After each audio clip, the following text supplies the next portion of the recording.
एक गांव था देखने में सुंदर, लेकिन उसके पीछे छुपे थे ऐसे राजा जो किसी को भी कांपने पर मजबूर कर दें। उस गांव का नाम था ढोलपुर, जहां के लोग कहते थे कि आधी रात को अगर तुम्हें ढोलक की आवाज सुनाई दे तो समझ लेना कि थुंग थुंग आ गया है। थुंग थुंग कोई आम इंसान नहीं था। उसके चेहरे पर अजीब सी मुस्कान, आंखें बड़ी बड़ी जिन्हें देखकर कोई भी डर जाए, और हाथ में एक पुरानी ढोलक। रात के ठीक 2 बजे वो गांव की गलियों में घूमता और अपनी ढोलक बजाता।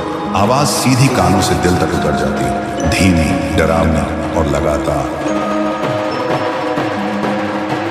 गांव के लोग ढोलक की आवाज सुनकर कांपने लगते, क्योंकि जिस घर के सामने वो रुककर ढोलक बजाता, उस घर के लोग अगले दिन कोई बीमार पड़ जाते या किसी की मौत हो जाती।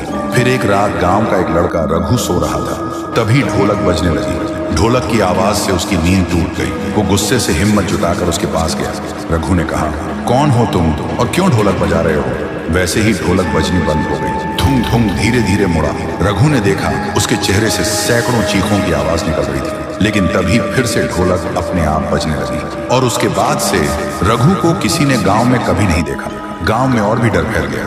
कोई भी रात को 2 बजे बाहर निकलने की हिम्मत नहीं करता था। लोग दरवाजे और खिड़कियां बंद करके सोने लगे, क्योंकि ढोलक की आवाज इतनी डरावनी थी कि पूरा शरीर कांप उठता था।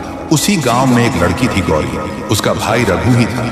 उसने कसम खाई थी, मैं पता लगाऊंगी कि मेरे भाई को थुंग थुंग कहां ले गया। सुबह गौरी गांव के एक बुजुर्ग के पास गई और उसने पूछा, दादा, थुंग थुंग कौन है? बुजुर्ग कांपते हुए बोला, बेटी, थुंग थुंग कभी इस गांव का ढोलकिया था, लेकिन 80 साल पहले एक शादी में ढोलक बजाते बजाते अचानक मर गया था। कहते हैं तब से उसकी आखिरी सांस उसी ढोलक में कैद हो गई, और तभी से वो आधी रात को ढोलक बजने लगती है। गौरी अब समझ गई थी कि वो एक भूत है, लेकिन फिर भी उसने तय किया कि वो उसी जगह जाएगी जहां वो शादी हुई थी। फिर रात के ठीक 2 बजे जब गांव में ढोलक बजनी शुरू हुई,